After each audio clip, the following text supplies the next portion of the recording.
sumusunod sa kaayusan. Sa Psalm 8:3, ang sabi po dito, "When I consider the work of your fingers, which you have set in place." Pagka daw nililimi-limi nitong sumulat ng awit na ito ang mga ginawa ng Diyos na kanyang inilagay sa mga dapat kalagyan.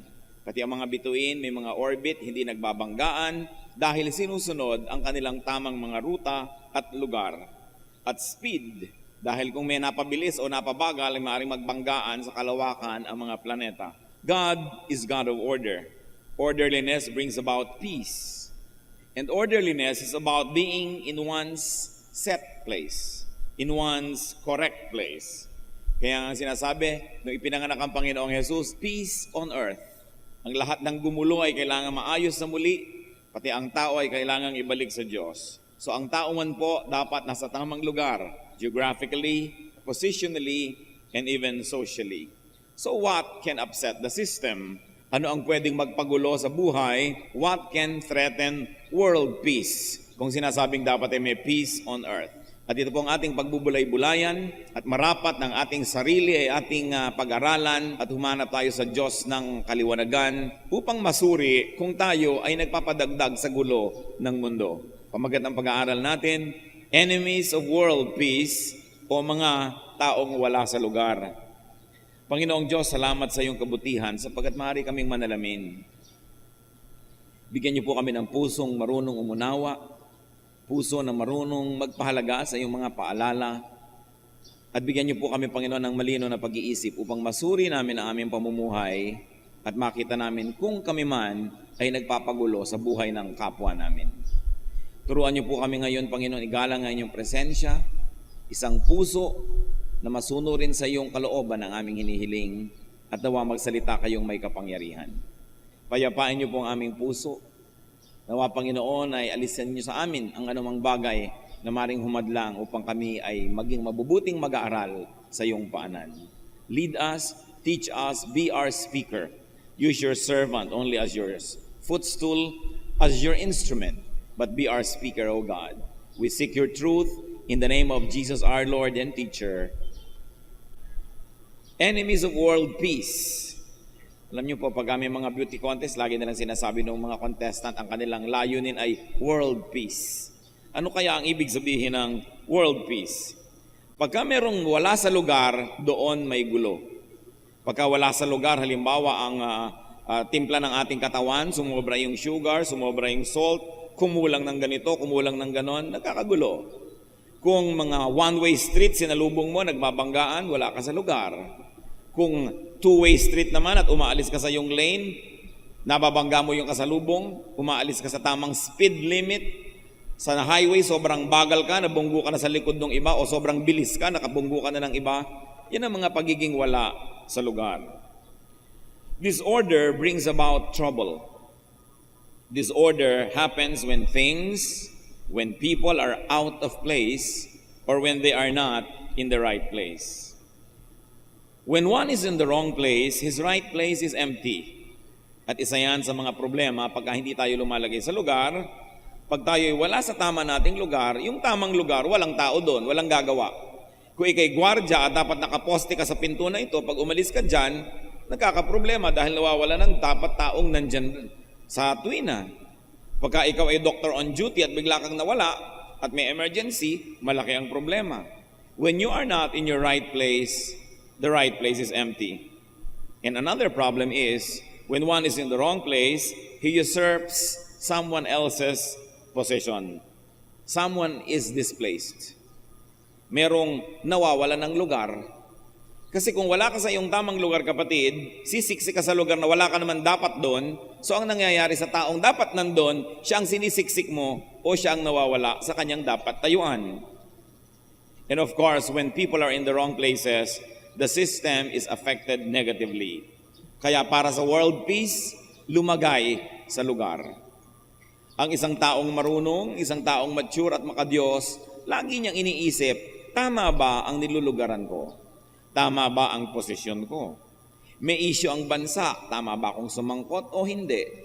Merong eleksyon, sino ba ang tama akong iboto o hindi? Merong magkagalit na mga kamag-anak ko, tama bang may kampihan ako o hindi tamang may kampihan ako? Ano ang dapat kong posisyon sa lahat ng bagay? Sino po ang mga wala sa lugar? Marami niyan. People who are out of place.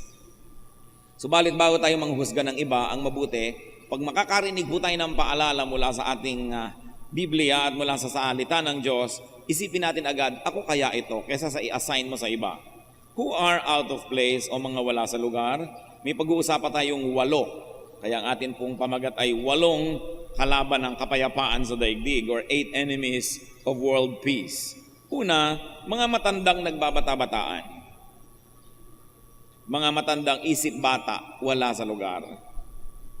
Dapat ang taong tumatanda ay may pinagkakatandaan. Dapat ang pag-usad ng panahon, bawat araw, linggo, buwan at taon, umaasenso ang ating pag-iisip, lumalalim ang ating pangunawa, humahaba ang ating pasensya. In other words, nagiging mature tayo. Sapagkat yung kakitira ng isip, kakitira ng pasensya, laging pagmamadali, impatience, selfishness, these are signs of childishness. Sa asal, sa ugali, sa pag-iisip, dapat ang tumatanda ay may pinagkakatandaan. Ang ating mga pangit na asal 10 years ago, dapat wala na ngayon, hindi nandiyan pa rin. At pag ipinahabaan pa ang buhay natin ng another 10 years, nandun pa rin na naman, parang walang nangyari. Lalong-lalo sa anak ng Diyos, na nakikinig pa raw ng salita ng Diyos, na nanalangin, humihingi ng presensya ng Espiritu, dapat may pagbabago. Hindi natin sasabing, ganyan talaga ako, ganyan na talaga ako, kaya nga may Diyos. Sapagkat sa ating pakikipag-isa sa Diyos, tayo ay patuloy na nagbabago, pabuti ng pabuti. Sabi sa 1 Corinthians 13:11, when I was a child, I talked like a child. I thought like a child. I reasoned like a child. When I became a man, I put childish ways behind me. Dapat iba ang behavior ng 10 years old and younger, ng 11 to 20 years old, 21 to 30 years old, nag-iiba-iba. We assume more responsibilities. We become more understanding of other people. We seek to understand and no longer just to be understood. And we seek to make peace rather than just continue to create and provoke war. Dapat ang itinatanong natin sa sarili, mga kapatid, araw-araw, nagmamature ba ako? Lalo yung mga nananalamin at nakakakita na ng mga kung ano-anong pilege sa kanilang mukha, and you see that talagang nagwawagi ang force of gravity. No? Ang hindi nyo lang itatanong, meron ba akong wrinkles? Meron ba akong ganito? Meron ba akong ganyan? Nakakaramdam na ako ng arthritis? Nagkakaroon ako ng rheuma dito? Nagkakaroon ako ng ganon? Hindi Maganda rin chinecheck yan. Pero ang mahalaga, itatanong natin sa sarili, nagmamature ba ako? Nagde-develop ba ang aking pag-iisip? So isang mga wala sa lugar, matandang nagbabata-bataan. Ang daming gulong nililikha niyan sa planeta. Pangalawa po, na enemy of world peace, mga nanay na nakikipagkumpetensya sa manugang na babae. At ito ay napakalaking gulo sa mundo. Mga nanay na nag-asawa na ang mga anak, nakikipagagawan pa sa atensyon, sa panahon, sa sweldo, sa kabuhayan, sa katapatan ng anak na lalaki. Ang nangyayari ngayon, nagkakakompetensya ang manugang na babae at ang biyenang babae. At sinasabi ko po sa inyo mga kapatid, mas malaki ang threat niyan to world peace kesa sa arms build-up ng Iran, kesa sa mga threat ng Korea, kesa sa gulo ng fasismo o kaya ay ng komunismo o maging ng terorismo. Sapagkat nearly every household has a mother-in-law and a daughter-in-law. Hindi naman lahat ng bahay ay mayroong bomba atomika, hindi naman lahat ng bahay ay may mga kanyon, pero ito ang pinakamalaking gulo. Nalilimot ng mga ina na ang kanila pong papel ay palakihin ng anak at matapos ay i-deliver ito sa mapapangasawa. Ang partner ng ina ay ang ama, hindi ang kanyang anak. Ang partner ng may asawa ay ang kanyang asawa, hindi ang kanyang magulang. Bagamat dapat tayong patuloy na maging mapagmahal sa ating mga magulang, wala dapat nalilito kung sino ang sino. Genesis 2:24, sabi po ng salita ng Diyos, for this reason a man will leave his father and mother and be united to his wife, and they will become one flesh. Malaking threat sa world peace. Sabi nga natin, hindi ang nuclear arms ng Iran, kundi ang pagsasawala sa lugar ng magbiyanan. Ang pagkawala sa lugar na ito ang madalas na ugat ng hidwaan ng magbiyanang babae. And I tell you, sa atin pong karanasan ng 3 dekada ng pagpapastor, ito ang pinakamalaking problema ng sangkatauhan, ang magbiyanang babae. Higit pa sa drugs, higit pa sa krimen, higit pa sa tsunami o mga bulkang pumuputok o kaya yung mga gumuguhong mga bundok, sapagkat mas maraming buhay na sinisira ang ganitong mga hidwaan. Dapat lumagay sa lugar. Ang babae ay reyna sa bahay ng kanyang asawa, hindi sa bahay ng kanyang anak. Kaya ang mga manugang na babae, kung nakikisuno naman kayo sa inyong mga biyenan, ang reyna doon ang inyong biyenang babae. Pero ang mga biyenang babae naman, kung nasa bahay kayo ng inyong anak, huwag lilimutin, ang reyna doon ay ang inyong manugang. Pag ang lahat ay lumulagay sa lugar, hindi magkakagulo ang mundo. Ano po ang isang description sa isang babaeng matino?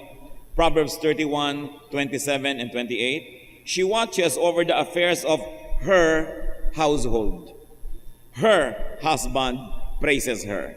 Nakikita niyo po ang inaatupag niya ang kanyang sariling tahanan, at ang gusto niyang makasama, ang pagpuring dapat niyang tanggapin ay galing sa kanyang sariling asawa. Isa lang ang pwedeng reyna ng tahanan sapagkat iisa ang trono, at nagkakagulo ito pag may nag-aagawan. Ang nanay, partner ng tatay. Manugang na babae, partner ng anak na lalaki. Hindi yan dapat nakakalito. Napakasimpleng katotohanan na walang dapat nakalilito.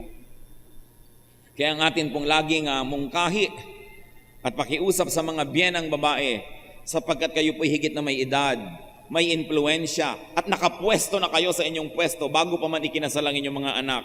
Mas malaki ang inyong kakayahan na ayusin ang relasyon ninyong magbiyanan. Mas malaki ang inyong pananagutan. To whom much is given, much is required. Hindi naman dapat limutin ang mga manugang na dapat nila talagang gawin ang lahat ng kaya nilang gawin upang maging magalang, mapagmahal, upang maging mabuting manugang. Subalit, sa edad na lang, pag kayo'y tinuusan ng Diyos, mas malaki ang pananagutan ng mas nakakatanda. Sapagkat siya ang mas maraming impluensya, mas marami siyang pwedeng sirain o buuin, kaya malaki ang pananagutan. Mga anak na lalaki, lagi niyong mamahalin ang inyong mga magulang kahit kayo may mga asawa. Mga manugang, mahalin ang inyong mga biyanan. At mga biyanan naman at mga magulang, be worthy of respect. Be respectable.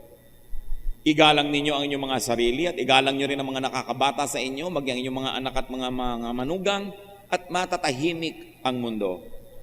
Sabi sa Ephesians 6:4, fathers, do not exasperate your children. Huwag nyo daw inisin ang inyong mga anak.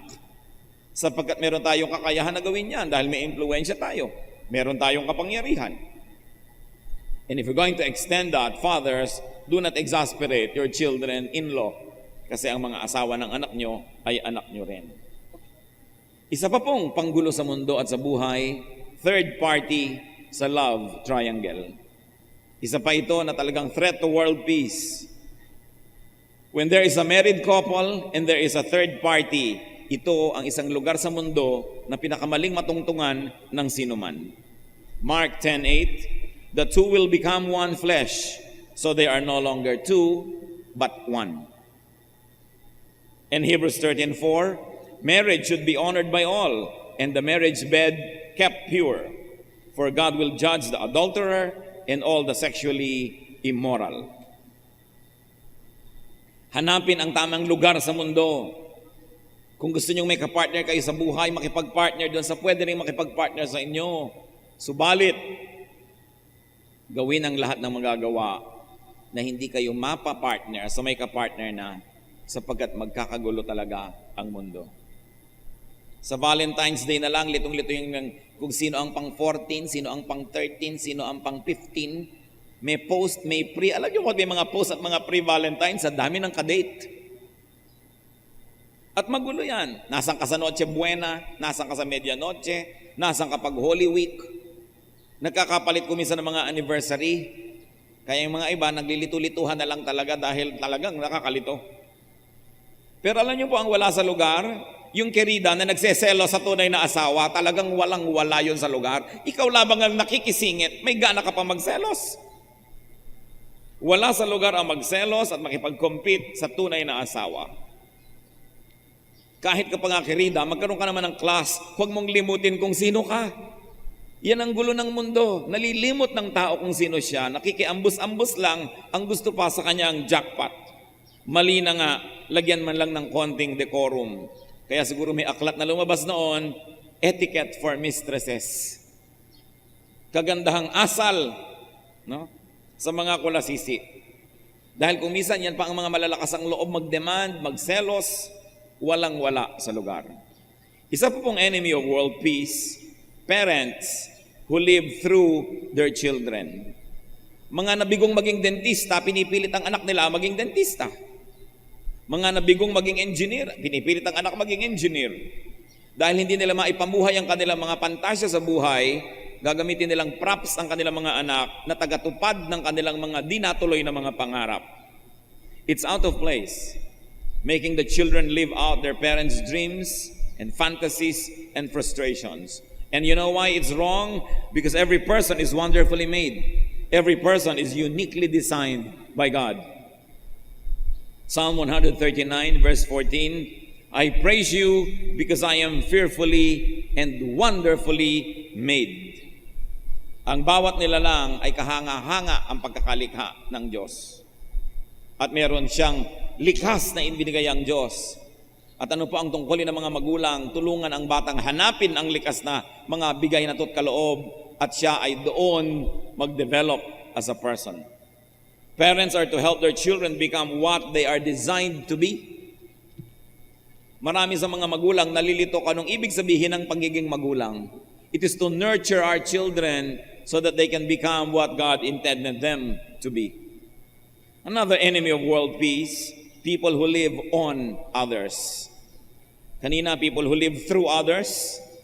Ngayon naman, people who live on others. Yung mga tao na ang iniinom nila ay iniistro nila mula sa dugo ng kapwa. People who harvest what they never plant. 2 Thessalonians 3:10, if a man will not work, he shall not eat. Ang mga tamad ay hindi dapat na naghahanap ng ginhawa ni ng makakain man lamang, except of course when we are sick or we are momentarily unable to make a living. Genesis 3:19, ano po ang utos ng Diyos sa tao? By the sweat of your brow, you will eat your food. Pagpawisan mo ang iyong kakainin. Huwag yung ang tanda-tanda mo na nakaasa ka na lang lagi sa kuya mo o sa kapatid mo o sa ate mo. Pati pambili mo ng cellphone na gusto mo pa ay may bread toaster sa loob, hihingin mo lang pala, yabang-yabang mo pa mag-cellphone. Ang load mo, dinidilihensya mo lang, text ka pa ng text. Gusto pa mag-party tuwing birthday, wala namang kinikita, bagsak-bagsak naman ang mga grade. So, wala sa lugar. Lumagay sa lugar, pati ang mga anak. Alam niyo po kung isang dahilan kung ba't mahirap ang Pilipinas, may isang nagtatrabaho, may 10 nakadagan. Paano ka aahon? Paano ka babangon? Napakaraming humihila sa iyo pababa. Napakaraming umaasa. Napakaraming gustong magdilihensya. Pag tigi-tigisanan ka na lang ng birthday ng mga kamag-anak mo, hindi ka na mapapahinga buwan-buwan. Kaya if anyone does not work, he should not eat. At ang isa sa 10 Commandments, ang hindi sa iyo, huwag mong paghangaran. Exodus 20:17, you shall not covet. Meron po kaming kilala, maluwag ang bahay nila sa isang neighborhood na maraming tao ang siksikan. Tuwing may namamatayan sa neighborhood, pinupuntahan sila, pwede po bang magburol sa inyo? Maluwag naman kayo. Pambihira naman. Pinaluluwag ng mga tao yung bahay nila para maginhawa sila. Ang gusto ng lahat sa paligid, pasikipin. Pinaghahangaran nila ang hindi kanya. Ang luwag-luwag nyo pala dito na lang kami lagi magpapahinga, di sisikip na rin. You should reward people when they fix their lives and make it better. But if they make their lives better and you covet what they have, you will actually punish them and then you will demotivate them. Nawawala ng gana tuloy yung iba na magpa-asenso sa buhay dahil hindi nawawala ng mga molestyador. Makaka-afford na sana ng maliit na swimming pool pero sa dami ng gusto makipaligo, hindi na lang dapat ituloy. Makakapagpatayo na dapat ng maliit na bahay bakasyunan sa dami ng gustong makibakasyon, napeperhuisyo ang kapwa na pinapaasenso ang sarili dahil pinagnanasaan ng mga kaibigan at kapitbahay at mag-anak ang di naman nila pinaghirapan. Isang masamang ugali at hindi dapat na pinaiira lalo sa mga anak ng Diyos. Hindi bali kung kayo inaanyayahan at iniimbita. Pero yung naimbita kayo minsan, hindi ibig sabihin automatic na lagi na kayong naiimbita. O kaya eto kayo ngayon, iniimbita nyo na ang inyong sarili. An invitation is good for only one entrance. You need another invitation for another entrance. Lumagay sa lugar. Meron pa na makakakita ng maluwag na bahay ng isang tao, pati mga hindi kakilala ng taong yung gustong dalhin doon. Pwede ko bang gamitin ito? Kasi meron ako mga kaibigan na gusto nila sa maluwag na bahay. Kung wala kayong bahay na maluwag, magpasensya kayong tumira sa bahay ng posporo. Bakit nyo paghahangaran ng hindi sa inyo? Wala sa lugar, magulo ang mundo. Another enemy of world peace, insubordinate subordinates. Mga sakop na ayaw pasakop. People who break the chain of command. May kaayusan ng lahat ng bagay. May chain of command. Titus 2:9 and 10. Teach the slaves, therefore the subordinates, to be subject to their masters, therefore organizationally the superiors, in everything. To try to please them, not to talk back to them, and do not steal from them, but to show that they can be fully trusted. So ano pang inuutos sa mga alipin? Lumagay sa lugar. Bigyan nyo ng kasiyahan ang inyong mga amo. Huwag nyo silang sagot-sagutin at huwag nyo silang nanakawan. Ipakita nyo kayo karapat dapat pagtiwalaan. At siguro hindi man lang sinabi dito, ang inevitable conclusion ay kayo'y magagantimpalaan pag ginawa nyo ang ganitong mga bagay. So lumagay sa lugar. Hindi yung ikaw ay empleyado at pagka napagsasabihan, sumasama ang loob. Katulong ka, pag tinuturoan ka ng gagawin, nagdadabog ka. Colossians 3:22, slaves, obey your earthly masters in everything, and do it not only when their eye is on you, and to win their favor, but with sincerity of heart and reverence to the Lord. Meron po mga waiter, tatawagin mo dahil itatanong mo ang tungkol sa mga gusto mong makain. Ang tagal-tagal mo nag-iisip, sabi, ganyan na ng ganyan. Impatient na. Kasi sabi mo, ano bang tawag sa'yo? Waiter po. Ano bang ginagawa ng waiter? E di wait. Mag-wait ka dyan, huwag ka magdabog. Yan ang trabaho mo. Pagka 3 beses mo nang natawag, mainit na ang ulo. Pag nagreklamo ka, ay may langaw, naku, nakairap pa sa'yo. Wala sa lugar. You are there to serve. So you give service. Mayroong mga tindera na text ng text. Pag kami tinatanong ka, hindi ka malang tingnan. No? Wala sa lugar. Nagtitinda tapos text ng text. Mga pinagsasabihan mo, masasama ang mga loob. Meron pa mga construction worker. Pagsabihan ng may-ari, halimbawa, na mali ang gawa, anong ginagawa nila sa mga tubo ng plumbing, nilalagyan ng mga simento.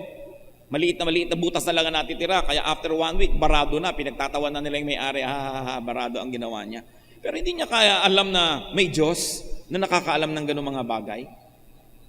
Kasi ikaw, pagka carpenter, dapat gumagawa ka, hindi ka sumisira. Binabayaran ka para magtrabaho ka. Ang mga tao gusto nila, meron silang sweldo, pero mga ayaw magtrabaho. Pagka nagkaroon na regular na sa trabaho, gusto nila mag-union, mag-welga, ayaw magtrabaho, gustong sumweldo. Wala sa lugar.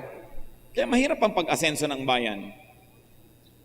At isa pa po mga wala sa lugar, disobedient children. Kaya ang linaw-linaw ng utos sa Panginoon sa Colossians 3:20, children, obey your parents in everything, for this pleases the Lord. Siyempre, ang mga magulang naman, tayo ang nagde-determine kung ano na bang level ng ating children para unti-unti na rin natin silang binibigyan ng mga laya na deserve na nila dahil nagpapakita sila na mature. But children are to obey their parents in everything. Unless, of course, your parents want you to do something very evil and you know it's very bad. Like kill somebody, burn a house, steal. Alam mong hindi yun tama. Pero utos yan at lumagay sa lugar ang mga anak. Sa sobrang pagsakop naman kung minsan ng mga magulang, we produce people with slave mentality. Alam niyo po kung bakit maraming mga Pilipino na aabuso, lalo kung nasa abroad o nasa mga trabaho. Kasi hindi rin natin sila tinetrain sa bahay ng mga tuwiran, hindi natin tinetrain na magsalita kung nahihirapan o meron silang kahit konting pagtutol. Hindi rin naman mabuti ang bunga nung sobrang walang sasagot, walang kikibo. Dahil nadadala nila hanggang pagtanda nila na kahit iba nang umaapi sa kanila, hindi nila matutulan. So ano po ang magandang timpla? That we allow our children to disagree. We allow our children to voice out their opinion, but always in a respectful way. And once they have aired their opinions or view, and still you decide against it, then they obey you, magandang usapan yon. Pero dapat po binibigyan din natin sila ng pagkakataong magsalita, mga tuwiran, basta't laging magalang. At matapos maiparinig nila ang kanilang gustong sabihin, ang pasya pa rin natin, salungat man sa gusto nila ang masusunod. Pero at least nasabi nilang gusto nila, at tayo naman mga magulang, kung nakita natin may point nga sila, we should be humble enough to say, oh anak, tama ka dyan. O sige, gawin natin ang tama. Hindi yan sign of weakness. It is a sign of strength. Because only the truly strong can say, I was wrong. I'm sorry. People of weak character will never say sorry and never admit their mistakes. Kaya mas maganda na ipapakita din natin, napapalaki natin ang mga bata na sila man, pagdating ng panahon, marunong mag-admit ng mistakes, marunong mag-sorry, nababawasan ang gulo ng mundo. Another enemy of world peace is exemption seekers. Yung meron ng mga batas, ayaw pang sumunod, laging gusto, pwera sila, laging gusto, hindi sila kasali, pagka sila, you break the rules. People who place personal interest above social order, above fairness.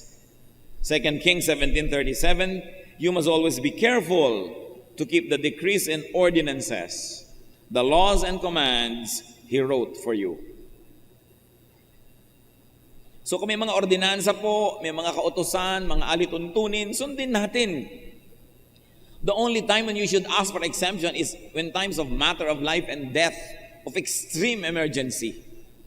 Pero in every other way, para may kaayusan ng lipunan, sumunod sa kaayusan at sa mga dapat sunding mga batas. Isa sa mga dahilan kaya ang gulo-gulo ng ating traffic, sinabi ng walang titigil dito, tumitigil, sinabi ng walang tatawid dito, tumatawid. May mga overpass na, nagkakagulo pa rin yung tao, may bakod na, sinasampa pa, inaakyat pa, at oras at nakasagasaan mo, kasalanan mo pa rin. Samantalang hindi mo naman inaasahang may tao dun dahil may bakod yung gitna ng kalsada at may overpass, ba't may tao? Pero sa hindi pagsunod sa batas, dahil ang gusto ang sarili ang masunod, nagkakagulo ang lahat. Philippians 2:4, each of you should look not only to your own interests, but also to the interest of others. And finally today, although dapat marami pa yan, yung mga enemies of world peace, intruders, gate crushers, privacy violators. Ito, napakaraming Pilipino ang guilty. Marami sa atin, wala tayong galang sa privacy ng iba. Nakikinig sa mga private conversations. Ano po ang gagawin ninyo kung kayo ay nasa isang lugar na may telepono, biglang nag-ring at biglang nakikipag-usap yung kausap nyo kanina nasa telepono na at mukhang ang pinag-uusapan nila ay private matter? Ang tamang gawin ng sibilisadong tao ay tumayo, lumayo, tumingin sa painting, sa langit, magbilang ng paru-paro, do something so that you don't hear the conversation. Yun ang ginagawa ng matinong tao. So magtanong tayo sa sarili natin, matino ba ako o pagka meron nakikinig pa ako lalo? At yung iba sumisingit pa, ano daw? Sabihin mo, ganito, ganyan, ganyan. Hindi naman siya kasali sa usapan. Ako napakaraming ganyan sa mga bahay Pinoy. Hindi naman kasali, sumasali. People who read someone else's letters, o kaya ngayon mga text. Pag hindi nyo cellphone, hindi nyo dapat binabasa ang laman yan. Liba na lang siguro asawa kayo at meron kayong duda na may ka-text yan, pwede siguro dahil hindi na siya separate from you, you are one. Pero only when the unity of your union or when the strength of your union is threatened. On all other things, you should give your spouse privacy. Yung pakikitungo niya sa kanyang mga kamag-anak, sa kanyang mga kaibigan, sa kanyang mga empleyado o kasama sa trabaho, may privacy siya dapat doon. Ang pwede lang panghimasukan ng isang asawa kung merong panganib na may nang aagaw sa kanyang asawa. People who enter private spaces without being invited. Lalo mga bedrooms. Yun mo mga bedroom, kahit sa sarili natin mga kapatid, mga anak, magulang, abay kumakato ka naman bago ka pumapasok dyan, hindi bas para ka pumapasok sa plaza. May privacy dapat tayong ibinibigay sa ating mga kapwa-tao, including private moments. Kung minsan nakikita mong merong tao, nag-uusap sila, bulungan na nga, lalapit ka pa, sasali ka pa, mag-aalok ka pa ng kung ano-ano, gusto mong kape, gusto mong candy, kasi gusto mo lang sumali sa usapan. Minsan may mag-amang nag-uusap o mag-ina, magkapatid, mag-asawa, pag nakita nyo medyo tahimik ang usapan, huwag na muna kayo sumali. Liban na lang, yayain kayo, hali kayo rito, makiupo dito. Kasi napakahirap nung, lalo kung maliit ang space nyo sa bahay, tapos wala pa kayong paggalang sa isa't isa, sobrang daming pressure, umiinit tuloy yung ulo ng mga tao, hindi maipahiwati kung ba't nagdadabog, yung pala naiinis na, hindi naman masabi, dahil hindi nga tayo na-train magpahayag ng ating damdamin. So kung ano-ano tuloy yung ginagawa, kung ano-anong escape ang ginagawa, lalong lumalaki ang problema. Kahit po mga magulang, asawa, kapatid o kaibigan, dapat gumalang tayo sa privacy ng ating kapwa. So Genesis 43:30, ano pong nakita natin ginagawa ni Joseph? Joseph hurried out and went into his private room. So meron siyang sariling kwarto kung saan kung gusto niyang umiyak, tumawa, malungkot, sumaya, ay meron siyang pagkakataong gawin yon na hindi napapanood ng iba. John 6:15, Jesus withdrew again to a mountain by himself. So pati ang Panginoong Jesus may mga private moments. Hindi niya kasama yung mga disciples, nag-iisa lang siya. So bibigyan po natin ang ating mga mahal sa buhay ng private moments. Hindi ibig sabihin no na hindi na nila tayo mahal o dapat na tayong magalit kung sila nananahimik sa isang gilid kung gusto nilang mapag-isa sandali. Pati po ang ating mga pinagtitiwalaan ng mga sikreto, our confidants, must respect privacy. Even the so-called partners in crime must respect privacy. Ano pong ibig sabihin? Nung araw, meron kayong ginagawang masama kasama ang isang taong ito. Tapos ngayon, naging Christian kayo, nasa church kayo, gusto mo magpatotoo, gusto mong bulat-latin ang bituka mo sa harap ng lahat. Pero yung bituka mo lamang ang bulat-latin mo, huwag mo siyang isasali. Huwag mo sasabihin, mga kapatid, nung araw po ako'y nakikiapid. In fact, ang kaapid ko po ay nandito. Nakaputi po siya ngayon. Naku, pinapawisan na ng malapot ang mga tao kung sinong ibibisto mo. Kaya yung testimony kung minsan nakakatakot gawin. Kasi ang mga nagte-testify, hindi nila alam kung saan titigil at kung hanggang saan ang pwede nilang sabihin. Akala nila, ang ibig sabihin ng magandang testimony, bulat natin ang kahuli-huli ang imaymay ng kanilang bituka sa publiko at pagpiestahan ang lahat ng kanilang mga ginawang kalaswaan. Dapat pag nagpapatotoo, general terms lang at na hindi sobrang nag-glorify yung sin, yung devil. At kung may kasama kayo sa paggawa ng kaaliwaswasan at hindi naman siya nagkukusa na magpatotoo, huwag niyo siyang isali. Then you can say, meron po ako nakasama noon sa kasalanan. Yun na lang. Pero huwag na magbigay pa kayo ng clue at kung ano-ano pa. Dahil hindi ninyo buhay yung buhay niya. Maski nagkabuhol ang buhay niyo noong paman. Hindi tayo kumisan marunong mag-handle ng ganyan. At alam niyo po, isang napakahamak na uri ng pag-iisip at ugali. Yung magkaibigan kayo ngayon, maganda ang samahan ninyo, friends kayo, vibes kayo, at may mga isinyer siyang sikreto, at bukas, nagkasamaan kayo ng loob, at nagalit ka at nag-away kayo, lahat ng sikretong alam niya, ibubulgar mo. Ito ang pinakamababa at pinakahamak na ugali.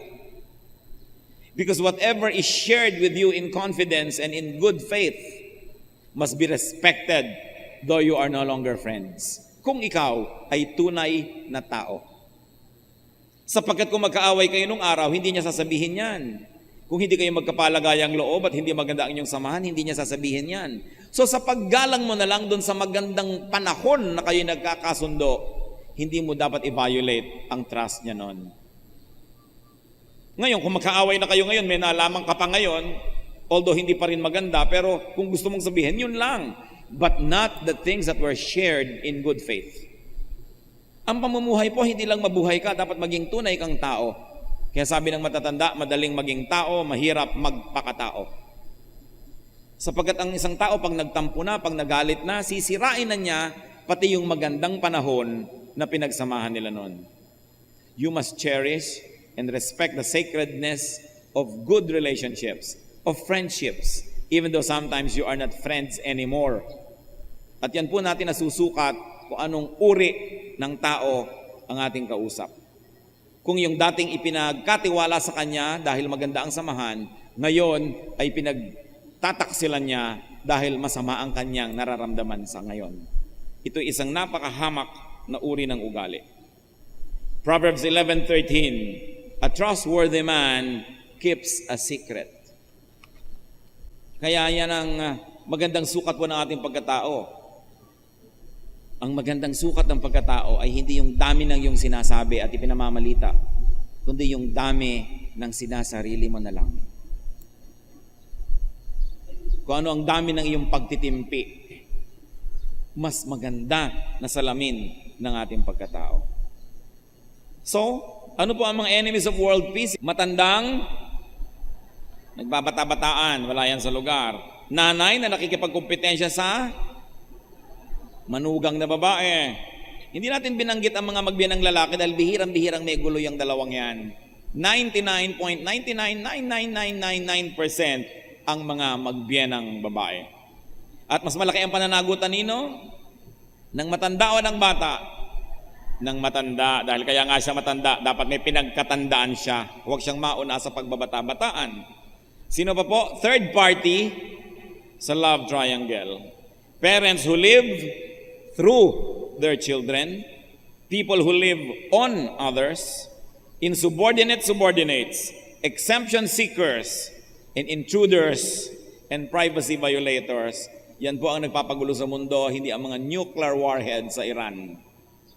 Hindi ang armament ng North Korea dahil hindi naman tayo natatablan noon kahit kailan ngayon. Pero I promise you, araw-araw matatablan kayo kung may magbiyanang nag-aaway.